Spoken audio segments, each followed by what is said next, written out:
I went to dinner probably 5 years after that episode aired.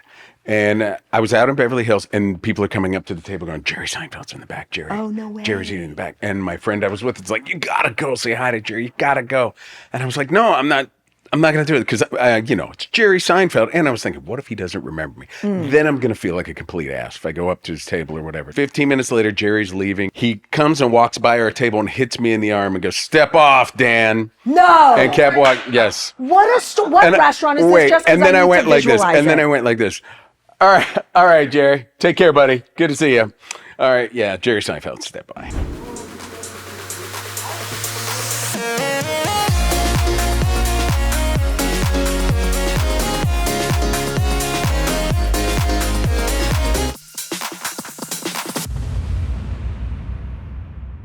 Dan Cortese. Yes. Welcome to Not I am So Hollywood. excited to be here. You need to do me a favor, though.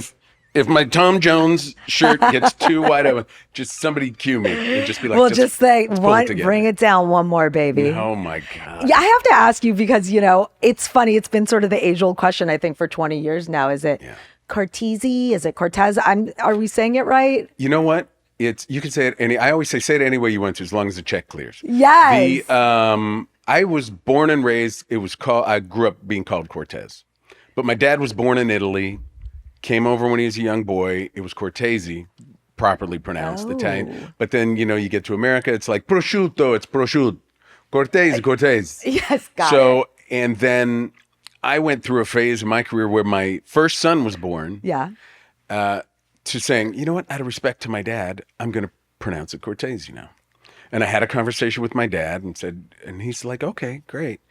And then, so I started doing that professionally and I got ripped. Wait, so you actually changed the pronunciation? Yeah. Dan. And here was We're my thing. confused because of you. Yes. And here's the thing. I was like, I'm not Brad Pitt. It's not like people are going to go, Brad Pitt changed the pronunciation of his name. Pitt. Right? So, and then it was like one of those things where people literally got upset with me. And at that point, I was like, you know what? Because also in LA, you're close to Mexico. People are going, that I see it's spelled Cortese. That's not Cortez. Why would you say that? Well, actually, it's Cortese, but so yeah. But I am dying to know that you actually changed it. Yeah, that was so. And here's the crazy thing. That's so funny. My kids. That was me. My kids pronounce it Cortese. Oh my God! To make matters more confusing. No, if you really want it to be confusing, today, how do you pronounce it? Cortez. I'm just gonna go with Cortez then. Yeah. But my uncles growing up, my dad's brothers pronounced it Cortese.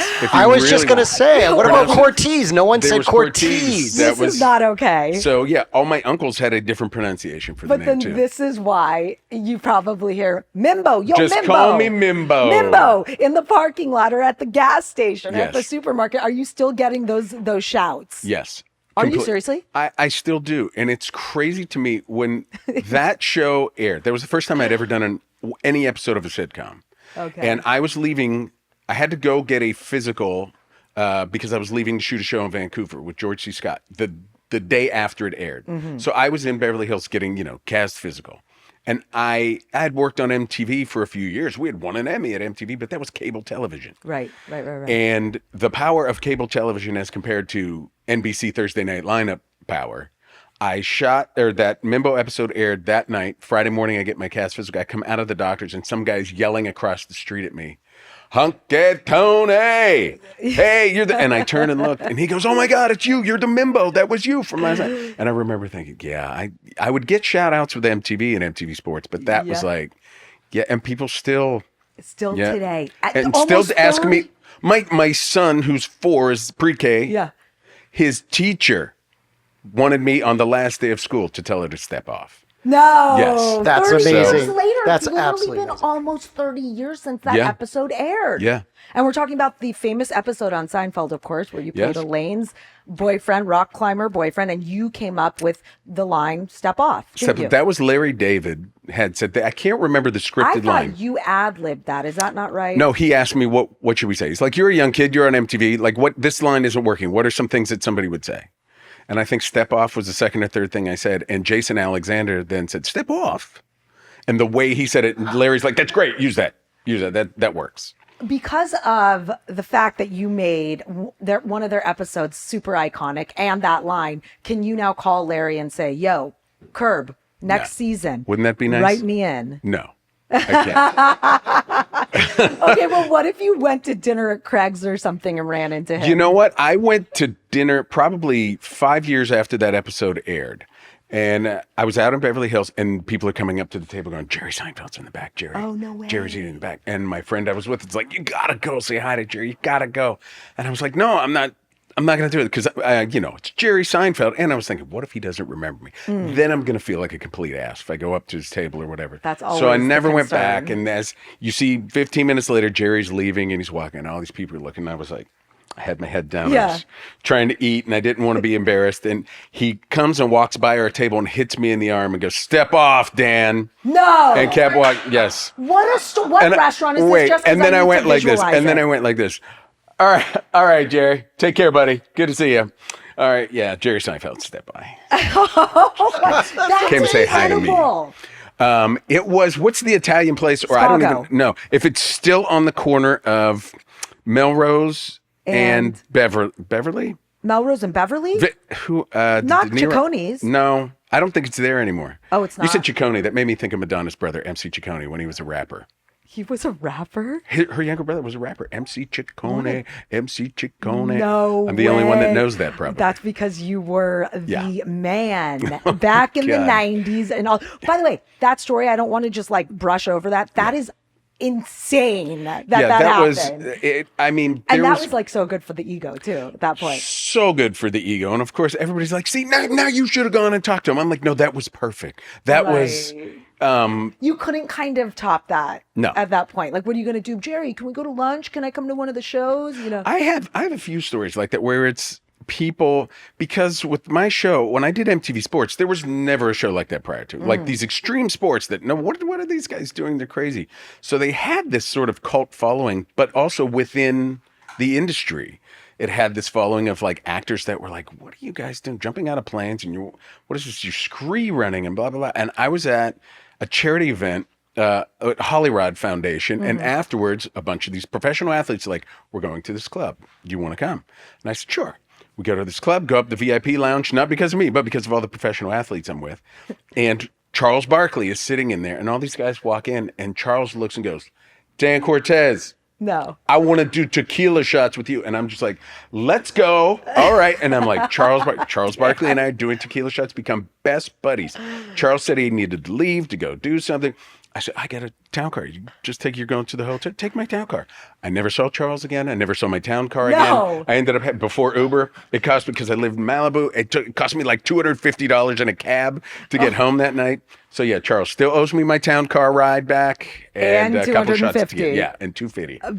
But you were feeling good that night. Oh, I was feeling great. You must have had so many other run-ins, especially in the 90s, because all the big ones were coming up, like Justin and Christina. Yeah. That was and Brittany. Was that like a little bit after you, into the aughts, or were you still doing the whole MTV thing? I was done with MTV 98. 97, 98. Yeah, but that's like right around the time, Yeah. especially with Britney and One More Time. Yeah. So were you out of a lot of the events, sort of the Hollywood hip events together at that time? Yeah, and it was also enjoyable too, because it was when like George Clooney was that's when George Clooney wasn't George Clooney. He was like, oh, here's the guy that's had 12 pilots, and now he's on the show called ER. And Jon Stewart. So it was like all of those guys growing into it as well. So there were, I always say, we couldn't have got, in the 90s, we couldn't have got away with half the stuff because there was no social media. Course. There was no phones. And even the rock and jock games we did, where you had professional athletes, rock stars, and actors, those after parties, forget about it. Okay, Were tell me like a couple. out of control. Give me a couple. Just because there was no. Yes, you have to tell me something. Fine, don't tell us names, but tell me something insane that you saw, and I'll try to guess, because I like playing this.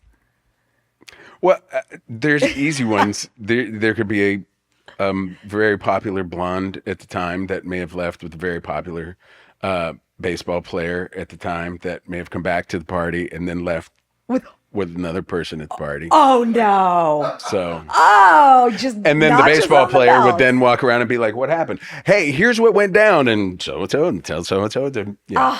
Not just the parties. So much of the business has changed since the Yeah. 90s. Like, what is it like today compared to back then, in your opinion? It's just, it's so completely different. I It know. really is. And look, I think even just in the 90s when I started, there were development deals and holding deals, which Yeah. don't even exist anymore.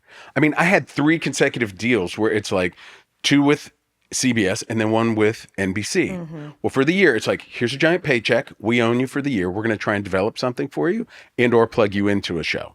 Okay, great. And it wasn't just me. Like, people Yep. had these deals. And if not, you're Yeah. getting paid to lie on the beach and work on your tan. Yeah. I mean, that's what Hollywood was. Yeah. And I'll tell you guys, I remember one of the reasons I got into the industry, other than loving journalism and talking to people and all that, was like there was a nice hefty paycheck usually attached to it. Those days are Far long gone. They're Now long you're gone. doing a bazillion jobs and not even getting paid for one. And you know what's crazy? If you go through the breakdowns, which here's all the acting jobs that are out there Yep. right now, and you look through it. What's crazy to me is some of them you'll even see is like $250 a day, and it's like, It's okay, crazy. okay, I get that. But then also, what really blows me away is at the bottom of a lot of these breakdowns, it'll say with the submission.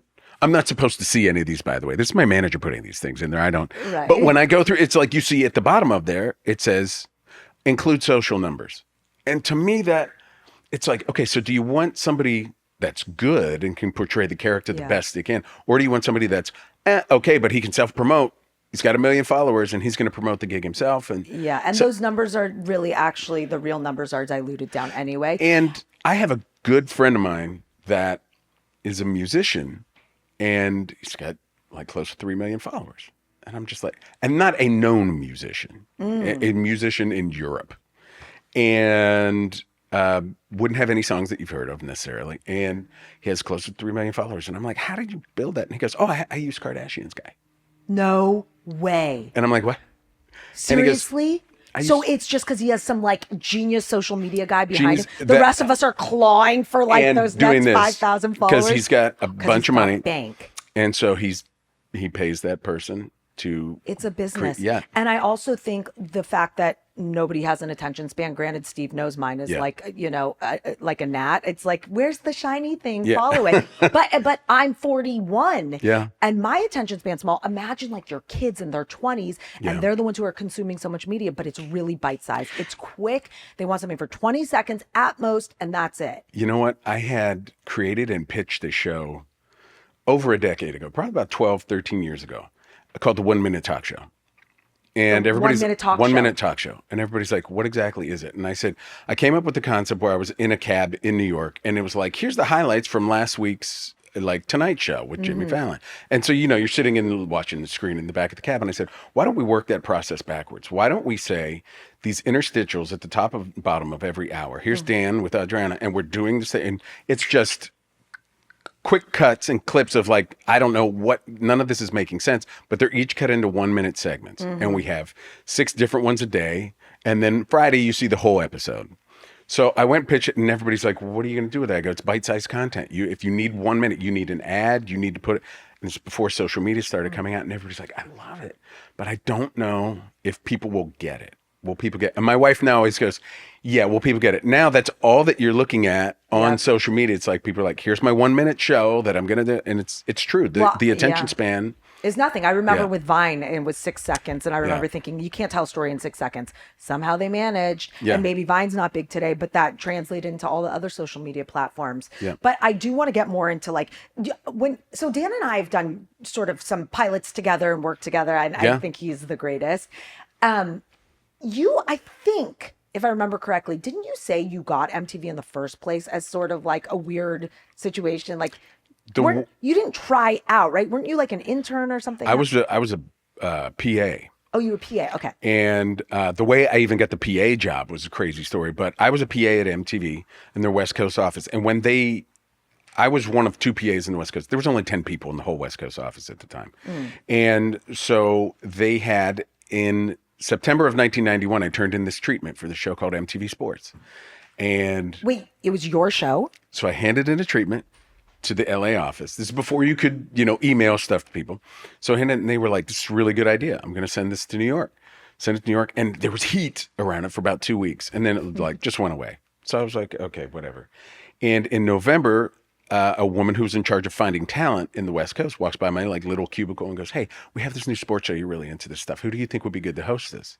And the other PA is in there with me. Goes, that's Dan's idea. Like, what are you doing? And she goes, "No, yes, it is." She goes, "Nobody's going to believe this was the PA's idea." So, and I said, "Well, the least you could do is let me try out for it." She said, "No." So the day they had their 15 finalists, it was the beginning of December of '91. They had their 15 finalists. Trying out. They were all like pro surfers and volleyball players, and one guy was late. And the guy that ran the West Coast office, Paul Cockrell at the time, was like, "I don't want to have downtime. Dan, you said you could do this. Go out on the stage." So I went out on the stage, and they had 3 cameras set up, and the woman who was in charge of finding talent was out there asking guys questions on camera. And she's like, "I'm not asking him any questions." Like, he's the PA. So my whole background in college and everything was improv, and I knew the 3 cameramen because I knew the crew. Yeah. So I started talking directly to camera and saying whatever, and I improv the whole really horrible bit about the Hollywood going with the 3 cameramen to the Hollywood Tropicana, the mud wrestling place back in the 90s. Okay, great. And I'm talking to the cameraman by name. Dan, the guy's here. Get off stage. Okay, great. Thank you. And I walk off stage. And I was unaware that they tacked that on the end of the reel of all the guys' auditions. The irony of all that was I was the guy, the PA, that had to take the tape to FedEx to send to New York. So it would be there on time the next day. That was a Monday. Tuesday, I got a call Tuesday morning from Patrick Burns, the producer of the show in New York, saying, "We really loved what you did. You were different than everybody else. Like that whole talking to the camera thing, like that was, we want to hire you to host the show." Oh, So Wednesday, I got the contract.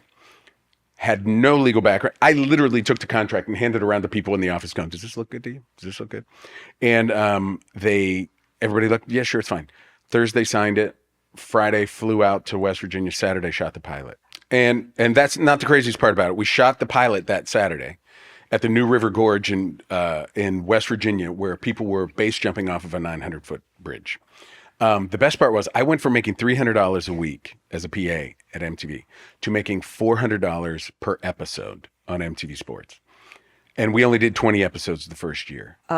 So wait, I made $8,000. no, you did not. So Wait, $8,000 for one whole season of work? I was making $400 That is robbery. per episode. So what I did was I was living in a guy's basement at the time in Manhattan Beach. The show was produced out of New York, and I called Patrick Burns. I'm like, "Hey, we were the #1 show in 72 countries. I was on for 2 months, and we were the #1 show on MTV in 72 countries. I was like, I'm going to have to take a job bartending or something because I can't, like, I'm not going to be able to pay rent. Yeah. Can you give me a raise?" "No, can't do it." He goes, "But I'm looking through our budget, and we are budgeted for one more PA that we're not using." So I was hired to be the West Coast PA of MTV Sports. I was my own PA just so I could make an extra $300 a week so I could pay my rent. Oh my God. So yeah, I was my own PA. I booked my own flights. I would location Wait, scout. by the way, that's what we do on our Yes. show. I was just going to say that, but I think the whole industry's back to That's- that. now We're we're back back. to where we Full started. circle. So now I'm the godfather of it then. We're still making $400 an Oh my episode, God. and we're still booking our own But flights. legitimately, and speaking, because you kind of lined it up, everything is really cyclical, and there is Yeah. sort of this 90s nostalgia back now today. Yeah. Have you noticed that? I have, and I just signed a deal with a documentary series that I'm doing. Really? But I shouldn't tell too much because I signed the deal with a production company to do it. Okay, so what does that mean exactly? What does that look like? Like they're going to follow you with cameras? It's a doc series called Original Influencers, and it's before social media. Wow. And it's sort of the nostalgic part of the 90s, but we start with the nostalgic part of MTV because Yeah. everybody says, "We know the story of MTV." I'm like, "Actually, you don't." Everybody thinks they do. They go, "Yeah, you played music videos." And I'm like, "That's not the real story. The real story, the real influence where it all came from is when they stopped playing music videos. And when Remote Control came out, House of Style came out, and The Real World came out, and MTV Sports came out, and the Choose or Lose campaign. Yeah. That's when pop culture and the industry changed and was really influenced by MTV. So it's really the POV of the bad guys. We were the bad guys. We were the ones that everybody came up to and said, "You guys, you ruined MTV. They don't play music anymore because of you." And the one example I love to No, but give. then people like us, it depended where you were born. I mean, at what age you were born, because people a little bit older than I am probably wanted the music videos, but I grew up loving The Real World and all MTV sorts were really House of Style, and all the supermodels became so ultra cool at that point. Yeah.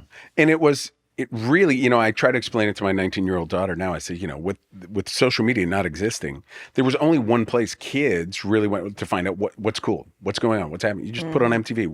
Okay, I'm going to watch MTV News. I'm going to watch House of Style. I'm going to watch just to see what people are doing. What are rock stars doing? There just weren't as many avenues to get the content you wanted. Yeah. And that's the thing. So you were the purveyors of cool. Yeah. Well, I'm excited for you about this. Thank you. And the thing is, like, you did do so much in the 90s and leading into the 2000s from Melrose Place. You were on that. And then we talked about Seinfeld and Rock and Jock and all the great MTV things as well.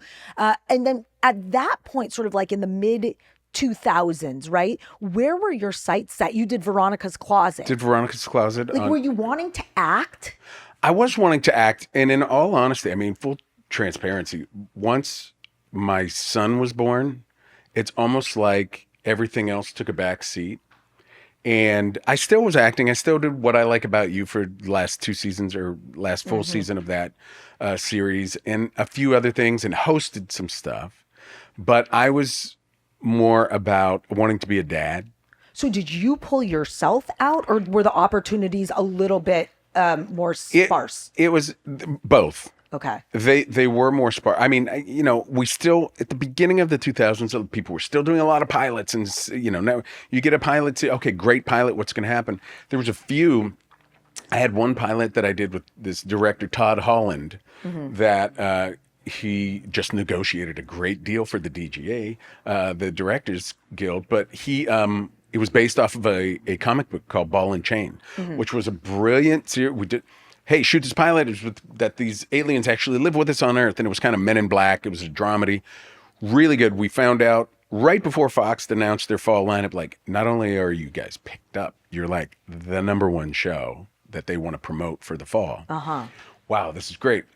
And then didn't hear anything for 2 days. I'm like waiting for the call about when are we flying to New York for the upfronts.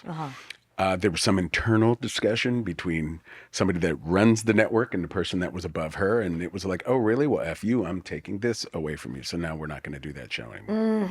So, that's the like childish high school kind of stuff. That's how there's so much disappointment. I was talking to somebody the other day who's in our business as well and said, legitimately, our quote, our business is a dumpster fire right now.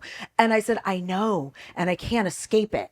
It's like, I don't want to do anything else because there's a real love of what we do when it's done and you're seeing the fruits of your labor. But it's harder and harder these days. I want to talk Veronica's Closet for a minute. Okay. You worked with Kirstie Alley. Yes. R.I.P. It's so sad that she left us so young. Yeah. Had you kept up with her over the years? Yeah, we, I mean, when she had the Cheers, I think it was 40th reunion, 35th, they had a big party. And we know. We saw you guys out there walking with paparazzi. Well, and the best part was she had said, because I was recently divorced, and she's like, I need a date. So I need you to take, she didn't ask. She tells you, like, I need a date. You're going to be my date for the party. You know everybody at the party. It's going to be fun. I need a date. And I'm like, that was one of my nights with my kids at the time. She's like, bring the kids to my house. They can play with my kids. Meanwhile, her kids were like much older than my kids. My kids were small. And they can play with the lemurs. They can play. Okay, great. Okay, guys, I'm going to this dinner. Then I'm going to be back. Then we'll go home.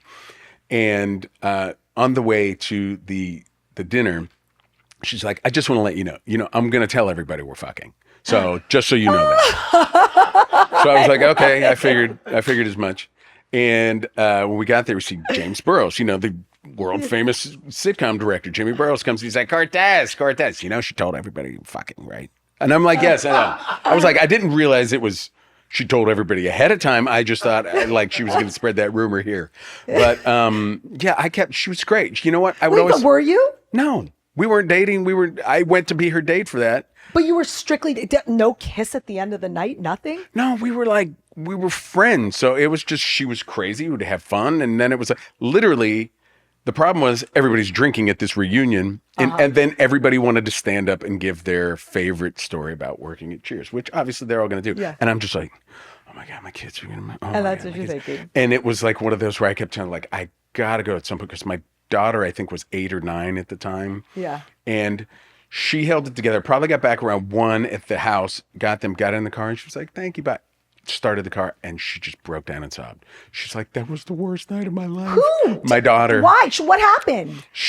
Well, like I said, Kirsty's son was older, and he was in a band, and all the guys came over, and they started jamming, and it's like this band. No. And there was nobody playing with her, and she was by herself in this massive house, and she didn't know what to do, and was like, it was dark, and I didn't know where to go, and there were dogs and lemurs, and so. You're like, well, I was out Yeah.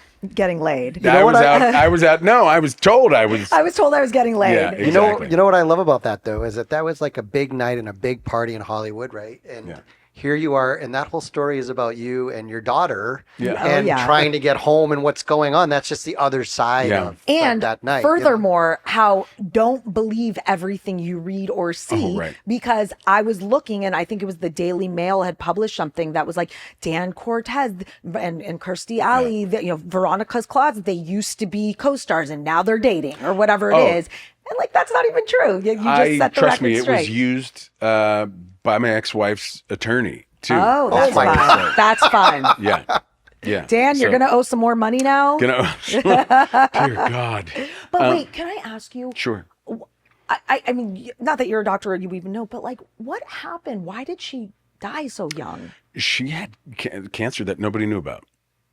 And sort of, from what I hear, when she went to get checked to see, hey, there's something bad, it was sort of irreparable. They couldn't, Did you talk to her at all towards the end? No, I didn't know about so it. I mean, sad. it was so crazy because It felt Chill sudden. Mitchell, and he and I talked about it, and I was like, did you know? And he's like, no, nobody knew. Yeah. So, but yeah, she was so talented. And such a giant personality. Just, that's why I said, I'd tell her, you're crazy. Like, and people be like, that's rude to say to somebody. I'm like, no, she's crazy. Right. And she probably knew it. And she's like, I owned know. it. Yeah. I know. Like, that whole show, unfortunately, that show should have ran forever. But like you said, there's so much that happens behind the scenes that people don't see as to why shows don't come or stay or why they go way too soon, bureaucracy, who knows? Yeah, and egos. Yeah. But there was also, like, the people that created that show were Bray Kaufman Crane, the people that created Friends. So they created that show. We shot on the set next to Friends. And so they could come, it's easier for them to walk back and forth for read-throughs and speed-throughs and all that stuff. And then there's egos that sort of get in the way. Because when Veronica's Closet aired, the first episode aired, it was the highest rated pilot since Roseanne, and it beat Roseanne's numbers. It had almost 40 million people watch the pilot. So then it was like... Dan, you get wrapped up in the numbers too. I see it because I'm the same way. I'm like, what did we get this week? You know, and this is, by the way, just taking it back again to this whole TikTok generation and Instagram. Everybody's obsessed with numbers there too. It's just different kind of ratings. Yeah. You walked into the bungalow, whatever you want to call it today. I'm staying here too. We're having a sleepover. No, you're like, I am tired. Oh, yeah. Dan has 4 kids. Yeah. And you have a 22-year-old, 19-year-old. Okay. And then you thought it was a good idea with your beautiful wife, Carolina, by the way, to go have 2 more. Yeah. Okay, so 4 years old and 1? 4 and almost 2. I don't do the months thing. She's like 22 months or 21 months. Almost but that's a problem with me because then I'm not a math major and I got 20. So no, broadcasting, wasn't it? So I just say she's 1.5 until she's 2, but she'll be 2 in September. Okay, were you a better parent then or now? I think I'm still a good parent. I think I was a good parent then. I just know more now. There's a lot more I let slide. Is it eeasier? I should say, is it easier now? Yes. I would imagine, because you're so much wiser. You've more life experience. And there's a lot of stuff that I just look at Carolina and go, it's fine. That's amazing. I see that. So I have a 12 and 10, and you have similar. But I do see with our friends that have the older kids and then one's our age. Yeah. At first, I was like, boy, they let everything slide. And as time goes on, it's like, oh no, they've already lived this. Yeah. You let it slide the second time. You just live it and you know it's no big deal, I think, maybe, you know. I literally yesterday bought a blow up like kiddie pool at the grocery store. Just like, hey, look at this. And I thought, you know what? Because I was saying when I first got here, my son is in pre-K, but now he loves school, but school's over. So it's like they're in the house 24/7. He's going crazy and it's having fun. But I thought, this is going to buy me some time. It was like $14. Okay, great. Let's blow it up. I'm putting it in the living room. Tell Caroline, she's like, what are you doing? I go, putting it in the living room. I don't care if they take every pillow off of every couch, but then throw it in there. That's going to be like their little dog Playpen. And I said, it'll probably last for 2 or 3 days. Their cage. But that's going to keep them occupied. They're going to be in the pool and watch TV in the pool and eat their But there's no breakfast. water in there. If No. it's okay, got it. Not if it's inside. Oh, that's brilliant. I was thinking with the water, I was going to call it. No, it's just a kid. No. It's their playpen. Yeah. And how has that worked? It's worked great so far. And I even told her when I left today, the pool is still in the living room. I'm like, leave it. You're kind of just let them go. You're a big kid yourself. Yeah. And that's why your energy is so youthful. I feel like I'm a big kid too. I just can't grow up. You have to keep if that. There's a problem with it. You No, know? there's like, not. No, my kids are like, Mom, be an adult. Oh, my. You know, I like feeling youthful. I still feel, like I'm 16. I said the only problem is I always tell Carolina, we got to take the mirrors out of the house. Wait, can I get the questions? Because I'm quizzing you on something, Dan. Sorry. Okay. I could probably get it myself, but why would we do such a thing? Okay. Yeah. Dan. All right. Is this a quiz? We're going to quiz you. Are you ready? Oh, okay. Since you are a man of the 90s. Oh, my God. Okay. And 2023, of course. Yeah. But, cornerstone of our generation.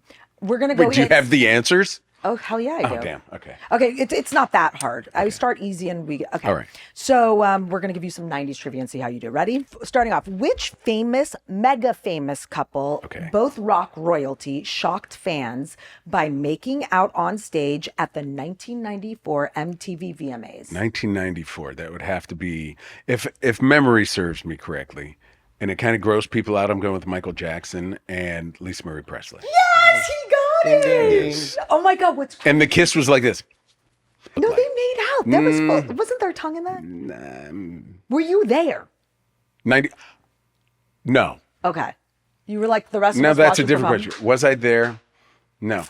No, keep going. I don't think I was there because I think that's when they still did it in New York. It's just sad to believe that they're both no longer with us. Okay, we have to rush through this. Okay, Ready? go. Ready? Put me on the clock. What was clock. considered the first reality TV show?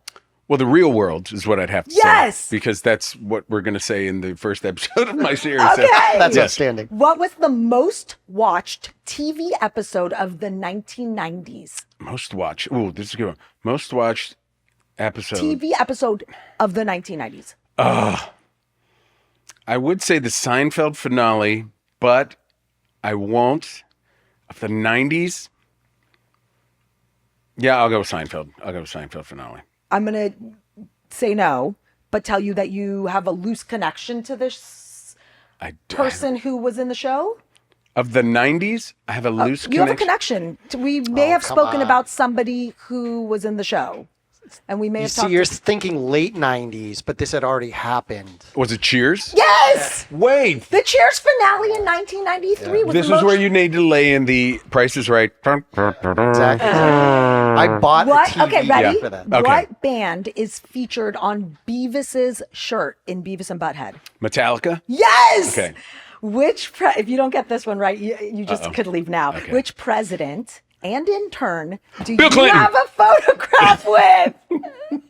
Okay, Bill Clinton and Monica Lewinsky. Okay, that is not a real Okay, photograph. that was it. I was going to ask you. That I put that up as a joke, and people thought that was real because then I'm going like, I'm wearing it's a Rock and Jock from one of the Rock and Jock games I did. That's a picture that I had with George Clooney and Jon you Stewart. photoshopped that whole thing. And we took it, and somebody said, "You need to do an NFT." And I go, "Here you go. It's me with Monica Lewinsky." And Joe Manganiello, the actor married to Sophia Vergara. He's like, "Dude, like, what a great picture." I'm like, "It's not a real picture." And even my wife is like, "You need to say on that post that that's not a real." Okay, I thought it thought was so obvious that is not a real picture. Dan, you were major, and you still are in our eyes, Wow. and many others. And congratulations on the new show. And Thank you. Thank you for stopping by. We love you. Thank you so That was much. awesome. I'm Dan gonna go sleep. Cortese. I'm going to sleep in the Yeah. back.